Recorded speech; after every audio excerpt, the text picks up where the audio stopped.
இதுவரை சிபிஐ பார்க்கறது என்னன்னா, 2 சைடுலயும் ஏதோ ஒரு பெரிய தவறுகள் ஏற்பட்டிருக்கு. 2 சைடுலயும் தவறுகள் இருக்குது. தமிழ்நாடு அரசு தரப்பிலும் சரி, தமிழ்நாடு அந்த மாவட்ட செயலாளர், மாவட்ட காவல்துறை அதிகாரிகள், கரூருக்கு யார் இன்சார்ஜோ அவங்க மேலேயும் ஒரு இது வருது. கூடவே ஆக்டர் விஜய் மேலேயும்.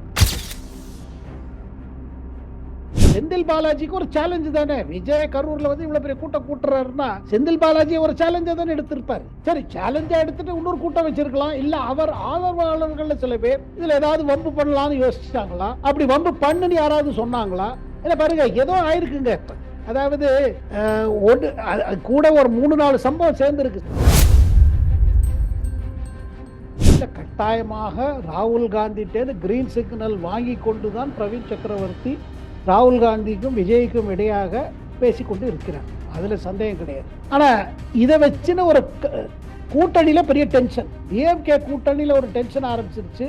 அந்த கரூர் சம்பவத்துக்கு பிறகு பாத்தீங்கன்னா ராகுல் காந்தி ஸ்டாலினிடமும் பேசினாரு, மாண்புமிகு முதல்வரோடும் பேசினாரு, கூடவே விஜயோடும் பேசினாரு. அதுக்கு பிறகு நான் கேள்விப்பட்டது 8-10 தரம் மேல பேசியாச்சு. காங்கிரஸ் தலைவர்களுக்கு ஃபீட்பேக் என்ன போகுதுன்னா, அங்க மேலிடத்துக்கு டிஎம்கேயோட நிலைமை அவ்வளவு நல்லா இல்ல. டிஎம்கே இந்த 5 ஆண்டு கால அரசுல மக்கள் ரொம்ப அதிருப்தி அதிகமா இருக்குது. இப்ப கடந்த ஒரு 4-5 மாசமா தான் இதை தரேன் அதை தரேன், இதை பண்ணிட்டோம் அதை பண்ணிட்டோம் சொல்றான். மக்கள் கொஞ்சம் இது இருக்குது, இது ஆன்டி இன்கம்பன்சி நம்மளே பாதிக்கும் அப்படின்னு ஒரு கொடுக்க ஆரம்பிச்சிருக்காங்க.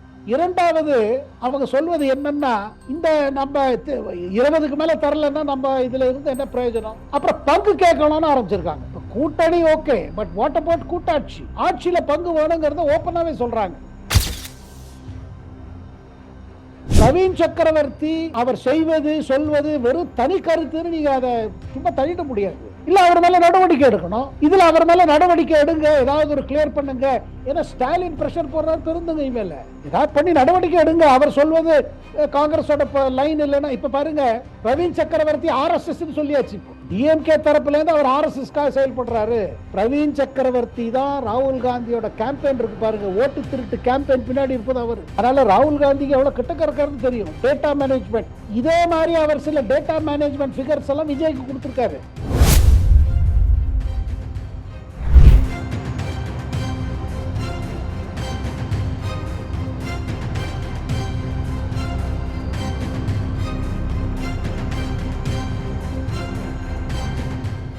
ரியல் ஒன் நண்பர்கள் உறவுகள் அனைவருக்கும் வணக்கம். இன்று நம்மோடு இருப்பவர் மூத்த பத்திரிகையாளர் டெல்லி சேகரையர் அவர்கள். வணக்கம் சார். வணக்கம் சிவா சார், வணக்கம். புது வருடத்துக்கான நல்வாழ்த்துக்கள் எல்லோருக்கும். Thank you sir. சார், இப்போ இந்த கரூர் இன்சிடென்ட் தொடர்பாக சிபிஐ பொறுத்த வரைக்கும் டெல்லியில தொடர்ச்சியாக 3வது நாளாக இன்றுதான் விசாரணையை முடிச்சிருக்காங்க. இந்த விசாரணையை பொறுத்த வரைக்கும் டிவிகே தமிழக வெற்றி கழகம் தரப்புல இருந்து புஷி ஆனந்த், ஆதவ் அர்ஜுனா, சிடிஆர் நிர்மல்குமார், கரூர் மாவட்ட செயலாளர் மதியழகன், விஜய் அவர்களுடைய டிரைவர் அப்படின்னு சொல்லி எல்லாரையுமே வர வச்சிருந்தாங்க. அதே போலதான் மாவட்ட ஆட்சித்தலைவர், போலீஸ் டிபார்ட்மெண்ட் அப்படின்னு சொல்லி இந்த அரசு தரப்புல இருந்து வர வச்சு இன்வெஸ்டிகேஷனை முடிச்சிருக்காங்க. இன்று மத்தியானம் 2 மணி வாக்குல தான் இந்த விசாரணை முடிந்ததாக ஊடகங்கள்ல செய்திகள் மீடியாக்கள்ல வெளியாகி இருந்தது. இதை எப்படி சார் பாக்குறீங்க? இந்த விசாரணை, டெல்லி சிபிஐ விசாரணை எப்படி சார் பாக்குறீங்க? இல்ல, அதாவது இந்த விசாரணைக்கு காரணம் சுப்ரீம் கோர்ட் இந்த மேட்டர் கையில் எடுத்த பிறகு இந்த மாதிரி எந்த விதமான ஒரு இன்ஃப்ளூயன்ஸ் இல்லாத இந்த இது நடக்கணும்னு. அதாவது பல பேர் சொன்னாங்க, ஏன் டெல்லியிலே பண்றீங்க, முதல்ல தமிழ்நாடு கேடர் ஆபீசர் யாரும் இருக்க வேண்டாம்லாம் சொன்னாங்க. அதை வச்சுன்னு கூட ஒரு அரசியல் செய்யப்பட்டது, என்ன அப்படி எல்லாரையும் இது பண்றீங்கன்னு. ஆனா இதுல சில முக்கிய விஷயங்கள் என்னன்னா பாருங்க, அந்த சம்பவம் எப்படி நடந்தது, அந்த சம்பவத்துக்கு பின்னாடி யாராவது காரணமா, இல்ல இது ஒரு திட்டவட்டமாக ஒரு கலாட்டா செய்ய நோக்கத்துல செய்யப்பட்டதா, விஜய்க்கு ஒரு நெருக்கடி கொடுக்கறதுக்கு ஒரு சதியா? இன்னொரு மேட்டர் இதுல என்னன்னா, அதே நேரத்துல இந்த மாதிரி ஒரு கூட்டத்தை கூப்பிடும் பொழுது நிர்வாகிகளோட கடமை என்ன, அவங்க ரெஸ்பான்சிபிலிட்டி என்ன, போலீஸ், அது அப்புறம் அதே மாதிரி பாத்தீங்கன்னா அட்மினிஸ்ட்ரேஷன், இப்ப ஆட்சியில் இருக்கிறவங்க எப்படி பண்ணணும், காவல்துறை என்ன செஞ்சிருக்கணும், இந்த மாதிரி சில கொஸ்டின் எல்லாம் போட்டு வச்சிருக்காங்க. அவங்களுக்கு பல இன்புட் கிடைச்சிருக்கு. சிபிஐ கிரவுண்ட்ல இருந்து இன்புட் எடுத்திருக்காங்க, தமிழ்நாடு போலீஸ் ஆபீசர்ஸ் இன்புட் எடுத்திருக்காங்க, பல மற்ற சோர்சஸ் மூலமாக, அதாவது உளவுத்துறை இதெல்லாம் கூட இன்புட் போயிருக்கு. முக்கியமா அவங்க கண்டிக்கப்படி இந்த மாதிரி ஒரு சம்பவத்தை தவிர்க்க நம்மளால தவிர்க்க முடிஞ்சிருக்குமா? அப்படி முடியாத போன காரணம் என்ன? இதுவரையிலும் நாம கேள்விப்படுவது என்னன்னா, விசாரணையில என்ன வந்துட்டு இருக்குன்னா, எங்கேயோ ஒரு இடத்துல அட்மினிஸ்ட்ரேஷனோட பெரிய ஒரு இது இருக்குது. அதை என்ன சொல்லுது, ஒரு பெரிய கேப் இருக்குது. இதை அவங்க எதிர்பார்த்து கொண்டு அதை எதிர்பார்க்காம போயிட்டாங்களா, இல்ல தெரிஞ்சே அதுக்கு வேணுங்கிற ஏற்பாடு செய்யவில்லையா? ரெண்டாவது, அந்த மாதிரி ஒரு நெருக்கடி வரும் பொழுது அதை தவிர்க்கிறதுக்கு முன்கூடியே ஏன் செய்யலன்னு ஒரு பக்கம். இன்னொரு பக்கம், இந்த டிவிகே தரப்புல இருந்து கூட்டத்தை சேர்க்கறது, அப்புறம் இவர் பஸ்ல லைட் இல்லாம போனது, மக்கள் மத்தியில ஒரு ஒரு இதை கலப்புது, ஒரு டென்ஷன், இல்ல பார்க்கணும் விஜய் பார்க்கணும் பார்க்கணும் அந்த இது. இதுல எவ்வளவு தூரம் இதுல கட்சி நிர்வாகிகளோட இதுல பொறுப்பு என்ன, அவங்களோட இதுல இன்வால்மெண்ட் என்ன, இதெல்லாம் விசாரிச்சுட்டு இருக்காங்க. இப்ப நாம இங்க டெல்லியில கேள்விப்படுறது என்னன்னா, இதுவரை சிபிஐ பார்க்கறது என்னன்னா, ரெண்டு சைடுலயும் ஏதோ ஒரு பெரிய தவறுகள் ஏற்பட்டிருக்கு. ரெண்டு சைடு தவறுகள் இருக்குது. தமிழ்நாடு அரசு தரப்பிலும் சரி, தமிழ்நாடு அந்த மாவட்ட செயலாளர், மாவட்ட காவல்துறை அதிகாரிகள், கரூருக்கு யார் இன்சார்ஜோ அவங்க அவங்க மேலேயும் ஒரு இது வருது. கூடவே ஆக்டர் விஜய் மேலேயும் ஒரு இது வந்துட்டு இருக்கு இதுல. ஏன்னா அவர் தான் பஸ்ல போனார், அதான் டிரைவர் எல்லாம் கூப்பிட்டு கேட்டிருக்காங்க. இவ்வளவு தாமதமா போன காரணம் என்ன, இவ்வளவு லேட் எப்படி பண்ணீங்க, இதுக்கு என்ன காரணம், இது என்ன ஒரு முன்கூட்டியே யோசிச்சுட்டு இந்த மாதிரி பண்ணா, ஒரு சஸ்பென்ஸ் பண்ணா. அதனால ஆனா ஒண்ணு நிச்சயம் Shiva sir, CBI all dimensions, அதாவது அந்த ஒரு சம்பவத்துக்கு பின்னாடி முன்னாடி எல்லாமே. ஏன்னா கூடவே சுப்ரீம் கோர்ட் எஸ்ஐடி தரப்புல இருந்து பாருங்க, இதுல வந்து இந்த இதை சிபிஐ செய்யற விசாரணை மேலதான் அப்புறம் எஸ்ஐடி ஒண்ணு போட்டிருக்காங்களே, ஒரு ஸ்பெஷல் கமிட்டி வேற இருக்குது. இது இவங்க கொடுக்குற ரிப்போர்ட்டையும் பார்க்க போறாங்களே. அதுல பாத்தீங்கன்னா முன்னாள் இவங்க இருக்காங்க, நீதியரசர்கள் இருக்கிற அவங்களும் ரிப்போர்ட்டை பார்க்க போறாங்க. ஆனா ஒண்ணு நிச்சயம் சிவா சார், இதுல வந்து சிபிஐ தரப்பில் இருந்து எந்த அரசியல் இருக்காது. ஏன்னா இந்த சம்பவத்தை பொறுத்த மட்டும் மத்திய அரசு விரும்புவது என்னன்னா, இதுக்குள்ள என்ன நடந்ததுன்னு படுது பண்ணணும். அதே நேரத்துல சதிக்கு ஏதாவது ஆதாரம் கிடைத்திருந்திருந்தால், இல்ல கிடைத்து விட்டதா, அது நமக்கு இதுவரை ஒன்றும் அதுக்கு தகவல் கிடையாது. அப்படி ஏதாவது இருந்ததுன்னா அந்த சதியை கண்டுபிடிக்கிறதுக்கு முழுமையாக சிபிஐ இறங்கும். சார், இந்த விஷயத்தை பொறுத்த வரைக்கும் டிரைவர் அவர்களிடத்துல, விஜய் அவருடைய டிரைவர் இடத்துல விசாரணை பண்ணும்போது விஜய் அவர்கள் தான் வண்டியை முன்னோக்கி செல்வதற்கு சொன்னாரா அப்படிங்கிற கேள்விகள் எல்லாம் கேட்கப்பட்டதா ஊடகத்துல செய்திகள் வெளியாயிருக்கு. என்ன காரணம் அப்படின்னா, அரசு தரப்புல இருந்து நாங்க முன்கூட்டியே வர வேண்டாங்கிற ஒரு அறிவுறுத்தலை முன் வச்சோம், அதை தாண்டி தான் இவங்க வந்தாங்க அப்படிங்கிற கருத்துக்களை முன் வச்சிருக்காங்க. இந்த நேரத்துல டிரைவர் அவர்களிடத்துல விஜய் வந்து முன்னோக்கி செல்வதற்கான ஒரு ஆர்டரை போட்டாரா அப்படிங்கிற கேள்வி எல்லாம் கேட்டிருக்காங்க. இப்போ விஜய் அவர்களுக்கு அடுத்து சம்மன் வரும் அப்படிங்கிற செய்திகளும் பரவிக்கிட்டு இருக்கு. இப்போ விஜய், செந்தில் பாலாஜி இவர் போன்றவர்களுக்கு சம்மன் வருவதற்கு வாய்ப்புகள் இருக்கிறதா சார்? அதாவது இப்ப செந்தில் பாலாஜி பேரு வந்து எல்லாரும் அதை பத்தி ரொம்ப இதுல, ஏன்னா இவரோட ஆதரவாளர்கள் ஏதாவது செஞ்சாங்களான்னு தான் கேள்வி. ஏன்னா கரூர்ல நடந்த சம்பவம், அன்னைக்கு ஊர்ல அவர் இருந்தாரு, அண்ட் உடனடியாக சம்பவம் நடந்த பிறகு ஹாஸ்பிட்டலுக்கு போனாரு, அது வேற விஷயம். ஆனா அந்த சம்பவத்தை இன்னைக்கு அங்க அவர் இருந்தது. ஏன்னா கட்டாயமாக விஜயோட கரூர் விஜயம் வந்து அவருக்கு ஒன்றும் இதுவா இருந்திருக்காது, என்ன இவ்வளவு பெரிய கூட்டம் இங்க சேர்க்கிறாரு. ஸோ அவரோட ஆதரவாளர்களும் சரி இது அது பண்ணியிருக்காங்கன்னு நம்ம சொல்ல முடியாது. ஆனா இருந்தும் வந்து இந்த மாதிரி ஒரு டென்ஷன் பாயிண்ட் இது. செந்தில் பாலாஜிக்கு ஒரு சேலஞ்சு தானே, விஜய் கரூர்ல வந்து இவ்வளவு பெரிய கூட்டம் கூட்டுறாருன்னா செந்தில் பாலாஜி ஒரு சேலஞ்சா தானே எடுத்திருப்பாரு. சரி, சேலஞ்சா எடுத்துட்டு இன்னொரு கூட்டம் வச்சிருக்கலாம், இல்ல அவர் ஆதரவாளர்கள் சில பேர் இதுல ஏதாவது வம்பு பண்ணலாம்னு யோசிச்சாங்களா, அப்படி வம்பு பண்ணுன்னு யாராவது சொன்னாங்களா? என்ன பாருங்க, ஏதோ ஆயிருக்குங்க. அதாவது கூட ஒரு 3-4 சம்பவம் சேர்ந்து இருக்கு. சில பேர் சொல்றாங்க பாட்டில் விட்டு இருந்தாங்க, செருப்பு தூக்கி போட்டாங்கிறாங்க. சில பேர் சொல்றாங்க போலீஸ் தடியடி இருந்தது, தடியடினால இந்த பிரச்சனைங்கிறாங்க. இந்த மாதிரி பல விஷயங்கள் இருக்குது இதுல, இல்லைன்னு சொல்ல முடியாதுங்க. சார், இந்த டெல்லியில 3 நாட்களாக நடந்த விசாரணையில சிபிஐ இன்வெஸ்டிகேஷன்ல தாவேக்காக்கு முழுக்க முழுக்க சப்போர்ட்டாக இருந்தது ராகுல் காந்தியுடைய நண்பராக எம்பியாக இருக்கக்கூடிய பிரவீன் சக்கரவர்த்தி தான் பின்னணியில இருந்தாங்க அப்படிங்கிற செய்திகள் ஊடகங்கள்ல வந்துட்டு இருக்கு. இது திமுக காங்கிரஸ் மட்டத்திலையும் ரெண்டு கட்சிகளுக்கும் இடையில ஒரு புகைச்சலை உருவாக்கி இருக்கிறது. பிரவீன் சக்கரவர்த்தியுடைய பங்கு பின்னணியில இருந்ததா சார்? எப்படி சார்? இல்ல, கட்டாயமாக ராகுல் காந்திட்டேந்து கிரீன் சிக்னல் வாங்கி கொண்டுதான் பிரவீன் சக்கரவர்த்தி ராகுல் காந்திக்கும் விஜய்க்கும் இடையாக பேசிக்கொண்டு இருக்கிறார். அதுல சந்தேகம் கிடையாது. ஆனா இதை வச்சுன்னு ஒரு கூட்டணியில பெரிய டென்ஷன், டிஎம்கே கூட்டணியில ஒரு டென்ஷன் ஆரம்பிச்சிருச்சு. அந்த கரூர் சம்பவத்துக்கு பிறகே பார்த்தீங்கன்னா ராகுல் காந்தி ஸ்டாலினிடமும் பேசினாரு, மாண்புமிகு முதல்வரோடும் பேசினாரு, கூடவே விஜயோடும் பேசினார். அதுக்கு பிறகு ஒரு நான் கேள்விப்பட்டது 8-10 தரம் மேல பேசியாச்சு. இதுல எங்க டென்ஷன் வருது பாருங்க. அதனால்தான் ஸ்டாலின் தரப்பில் இருந்து நம்ம செல்வ பெருந்தகை போல தலைவர்களுக்கு ஒரு மெசேஜ் என்ன இருந்தது, கூட்டணியை பத்தி நீங்க ஃபைனல் முடிவு சொல்லுங்க. அதனால்தான் ஒரு ஒரு கமிட்டி போடப்பட்டது. அதுல செல்வ பெருந்தகை உள்பட அந்த கமிட்டியில இருக்காரு, பேச்சுவார்த்தை நடத்துவதற்கு. அலையன்ஸ்ல எவ்வளவு சீட்டு கொடுப்பீங்க என்னன்னு. அதுக்கு பிறகு தொடர்ந்து என்ன நம்ம வந்துட்டு இருக்குன்னா, இப்போ ராகுல் காந்திக்கு நெருங்கியமா இருக்கிறவர் அண்ட் இன்னைக்கு அகில இந்திய காங்கிரஸ் கமிட்டியில ரொம்ப பவர்ஃபுல் ஜெனரல் செக்ரட்டரியா இருக்கிற கே.சி. வேணுகோபால், அவரை நம்ம ஒரு இது வச்சுக்கணும். ஏன்னா 17 எம்எல்ஏ இருக்காங்க, போன தடவை 23 இடம் கொடுத்தாங்க, இந்த தடவை 40 கொடுக்கணும் 50 கொடுக்கணும்னு கட்சிக்குள்ளே வருது. அண்ட் காங்கிரஸ் தலைவர்களுக்கு ஃபீட்பேக் என்ன போகுதுன்னா, அங்க மேலிடத்துக்கு டிஎம்கேயோட நிலைமை அவ்வளவு நல்லா இல்லை. டிஎம்கே இந்த 5 ஆண்டு கால அரசுல மக்கள் ரொம்ப அதிருப்தி அதிகமா இருக்குது.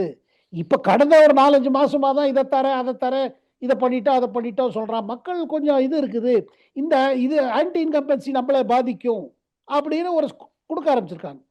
இரண்டாவது அவங்க சொல்வது என்னன்னா, இந்த நம்ம 20க்கு மேல தரலன்னா நம்ம இதுல இருந்து என்ன பிரயோஜனம், அப்புறம் பங்கு கேட்கணும்னு ஆரம்பிச்சிருக்காங்க. இப்ப கூட்டணி ஓகே, பட் வாட் அபவுட் கூட்டாட்சி? ஆட்சியில பங்கு வேணுங்கிறத ஓப்பனாவே சொல்றாங்க. அப்போ இவங்க இது காரணம் நான் என்ன சொல்றேன் பாருங்க, ராகுல் காந்தியே இதுல ஒரு ஒரு 6 மாத காலம் முன்பாக நம்ம சும்மா ஜூனியர் பார்ட்னரா இருக்கக்கூடாது, நம்மள அசெப்ட் பண்ணிக்கணும், நம்ம ஒரு நம்மள மோடி அரசை எதிர்ப்பது, நம்ம எதிர்த்துட்டு வர்றது காங்கிரஸ் தான், அது தான் எதிர்கட்சி தலைவரா எதிர்க்கிறதுனால தான் இந்த கூட்டணி கட்சிகளுக்கு லாபம் கிடைக்கிறது. மோடி அரசு எதிர்த்து பேசுவது நாம் தானே பேசுறோம், நம்ம தானே பேசுறோம், அப்படி ராகுல் காந்தி இன்ஸ்ட்ரக்ஷன் கொடுத்திருக்காரு. அதுலதான் இதை நடக்கிறது.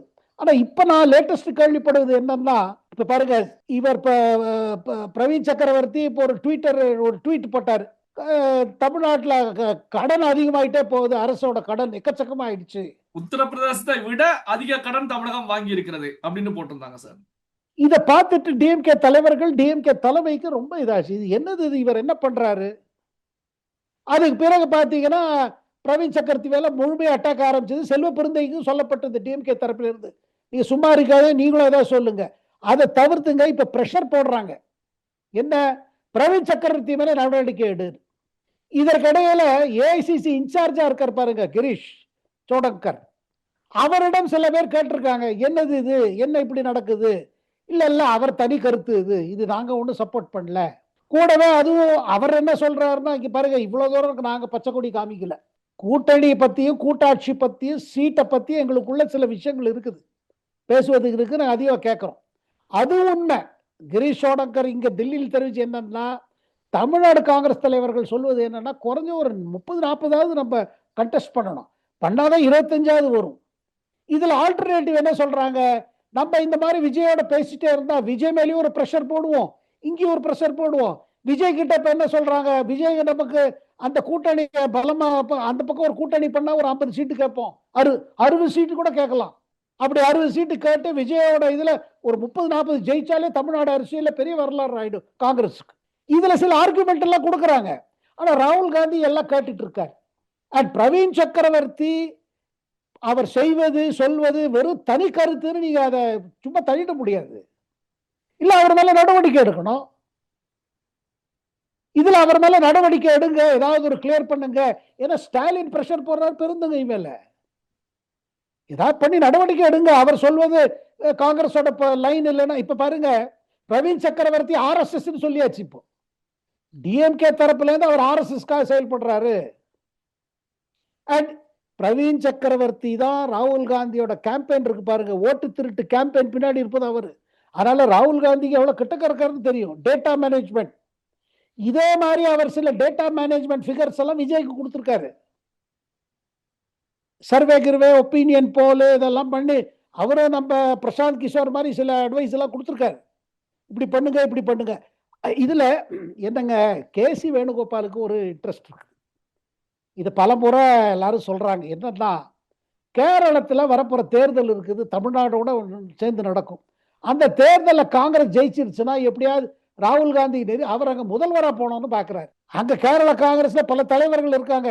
நம்ம ரமேஷ் சென்னித்தலா, இப்ப சதீஷ் எதிர்கட்சி தலைவரா இருக்காரு. அப்புறம் இப்ப நடந்த முனிசிபல் கார்பரேஷன் தேர்தல்ல காங்கிரஸ் தலைமையில் உள்ள யூடிஎஃப்க்கு நல்ல விக்டரி. சிபிஎம் ரொம்ப டவுன் ஆயிடுச்சு. இந்த தேர்தல கேரளாவோட உள்ளாட்சி தேர்தல ஒரு ட்ரையல் மாதிரி ட்ரெய்லர் சொன்னாங்க இடதுசாரி கட்சிகள். பினராயி விஜயனுக்கு 3வது டேர்ம், 3rd டேர்ம், அது பேக் ஃபயர் ஆயிடுச்சு. அது பேக் ஃபயர் ஆகி இப்ப என்னன்னா, இப்ப இவங்களுக்குள்ள கான்பிடன்ஸ் வந்துருச்சு. அதுல கேசி வேணுகோபால் கான்பிடன்ஸ். ஸோ அவர் என்ன நினைக்கிறாரு, விஜயோட தமிழ்நாட்டில் ஏதாவது அரேஞ்ச்மெண்ட் பண்ணி விஜயை நமக்காக கேம்பெயின் பண்ண சொல்லலாம். ஏன்னா விஜய் கொஞ்சம் பாப்புலர் கேரளத்தில், அவர் படங்கள் நல்லா ஓடுதுங்கெல்லாம். ஸோ அவரோட இது கிடைச்சுன்னா நமக்கு பூஸ்ட் கிடைக்கும். அது பார்டர் இருக்கு பாருங்க, தமிழ்நாடு கேரளா பார்டர் டிஸ்ட்ரிக்ட்ஸ் எல்லாம், அது உங்களுக்கு கோயம்புத்தூரோட ஒட்டி இருக்கிற இடமா இருக்கட்டும், இல்ல மதுரையோட தேனியோட ஒட்டி இருக்கிற இடங்கள், கன்னியாகுமரி மாவட்டங்கள் ஒட்டி இருக்கிற கேரளா இதெல்லாம் இருக்கு பாருங்க, அங்கெல்லாம் நல்ல இன்ஃப்ளூயன்ஸ். ஸோ அதனால இவருக்கு ஒரு உள்ளுக்குள்ள, அதனால தான் பாருங்க மணிக்கம் தாக்கூர் இவங்கெல்லாம் கூட என்ன சொல்றாங்க, சும்மா இதே 20 சீட் எல்லாம் கொடுத்தா நம்ம ஒத்துக்கூடாது. அதாவது பீகார் மாதிரி ஒரு சிச்சுவேஷன் வரத்துக்கு இருக்கு. பீகார்ல பாருங்க, கடைசி வரையில் காங்கிரஸுக்கு ஆர்ஜேடிக்கு டென்ஷன். ஏன்னா ராகுல் நினைக்கிறாரு, என்ன எல்லாரும் காங்கிரஸ் எப்படி நினைக்கிறாங்க, என்ன ஒரு ஒண்ணுமே இல்லாம கிள்ளிக்கிறேன்னு நினைக்கிறாங்க. நம்ம தான் எதிர்கட்சி, மோடி எதிர்ப்பேன் என் தோல்ல தானே போகுது, நான் தானே தோல் எடுத்துட்டு பண்றேன், நம்ம கொடுக்க வேண்டியது ஏன் கொடுக்க கூடாது. ஸோ இந்த மாதிரி இருக்குது. ஆனா அதே நேரத்தில் ஒண்ணுங்க, சோனியா காந்திக்கும் ஸ்டாலினுக்கும் நல்ல பர்சனல் ஈக்குவேஷன்ஸ். அதே மாதிரி ஸ்டாலினுக்கும் ராகுல் காந்திக்கும் நல்ல ரிலேஷன்ஸ். அதனால நாளைக்கு உறவு முறிஞ்சுன்னு சொல்ல முடியாது. அதே நேரத்தில் விஜய்க்கு வர கூட்டம் பாருங்க, அங்கங்க கூட்டம் வருது. அதை பார்த்து காங்கிரஸ் தலைவர்கள் எல்லாம் நினைக்கிறாங்க, நம்ம இப்போவே அலை வர மாதிரி இருக்குது, அந்த பக்கம் போயிட்டா நம்ம அதுல கரை ஏறிடலாம்னு நினைக்கிறாங்க. அந்த அலையோட கரை ஏறிட்டா நமக்கு ஒரு 50 சீட்டு 40 சீட்டு கிடைச்சா பெருசு. இங்க முக்கிய எவ்வளவு கொடுப்பாங்க, போன தடவை 23 கொடுத்தாங்க.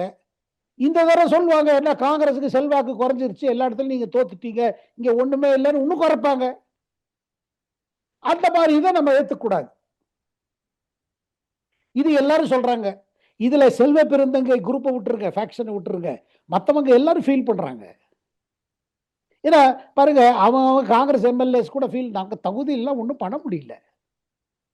அதனால அவங்க பாருங்க, நம்ம அமைச்சரா இருந்தாலும் இதாக பண்ணியிருக்கலாம், ஒண்ணுமே பண்ணாம மக்கள் முன்னாடி போய் நிற்க போறோம், என்ன பண்றது, ஒரு எம்எல்ஏ என்ன லாபம் அடைஞ்சதுன்னு ஓப்பனாவே பேசுறாங்க.